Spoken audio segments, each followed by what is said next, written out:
আসসালামু আলাইকুম। ট্রাভেলে আপনাদেরকে স্বাগত। আজকে আমি করে দেখাবো আমার মতো করে বিফ স্টেক। সম্পূর্ণ আমার রেসিপিতে। বিফ স্টেকের জন্য আমি এখানে গরু মাংসের পিস নিয়েছি। গরু মাংসের এমন পিস নিতে হবে যেখানে চর্বি ভিতরেও দেখবেন অনেক চর্বি আছে। গরু মাংসগুলো পিসগুলোকে আমি ভালো করে টিস্যু পেপার দিয়ে একদম পানি মুছে নিচ্ছি, কোনো রকম পানি থাকা যাবে না। ভালো করে মুছে নিচ্ছি। গরু মাংসের পিসগুলোতে চর্বি পরিমাণ বেশি থাকলে সিদ্ধ হতে সহজ হয়। এখন আমি গোলমরিচ গুঁড়া দিয়ে মাখিয়ে নেব, এপাশ ওপাশ দুপাশে গোলমরিচ গুঁড়া দিয়ে মাখিয়ে নেব। এরপর আমি কিছুটি গরম মশলা, লবণ এবং লেবু দিয়ে ভালো করে মেরিনেট করে তেমন সারা রাতের জন্য রেখে দিব।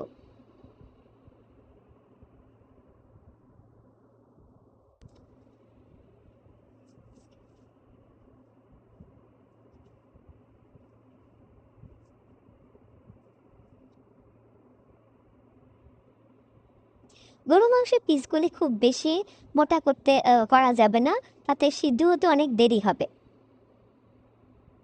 অনেকে এগুলোকে হ্যামার দিয়ে থেতো করে নেয়, চাইলে ওটাও করা যায়, কিন্তু আমি এখানে করিনি।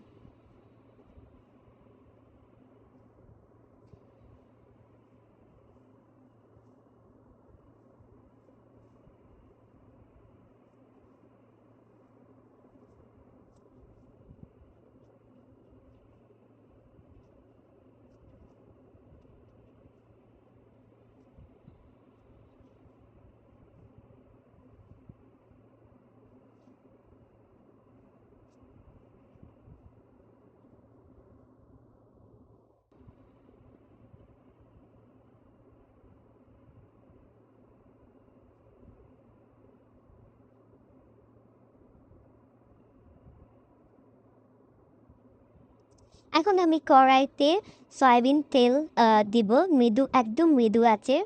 আমি এই গরু মাংস স্টেকগুলোকে ভেজে নেব।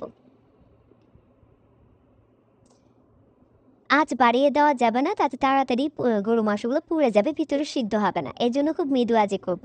আর আমি প্রথমে বাটার দিইনি, বাটার আমি শেষে ইউজ করব। এখানে আমি ম্যাশ পটেটোর জন্য সিদ্ধ পটেটোগুলোকে ভালোভাবে ম্যাশ করে নিচ্ছি, ভালোভাবে, একদম দানা থাকা যাবে না। কড়াইতে আমি বাটার দিয়ে তাতে ম্যাশ পটেটোগুলো এবং একটু লবণ, একটু গোলমরিচ এবং দুধ দিয়ে ভালো করে মাখিয়ে নিব।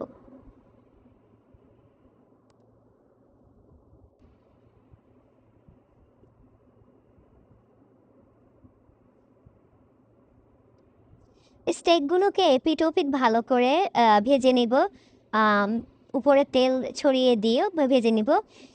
এরপর আমি শেষের দিকে বাটার দিব, বাটার দিয়ে আবার একটু তেল ছড়িয়ে দিব আর একটু রোজমেরি ছড়িয়ে দিব। এই তো হয়ে গেল আমার beef stake with mash potato. ধন্যবাদ, আপনারাও করে দেখবেন।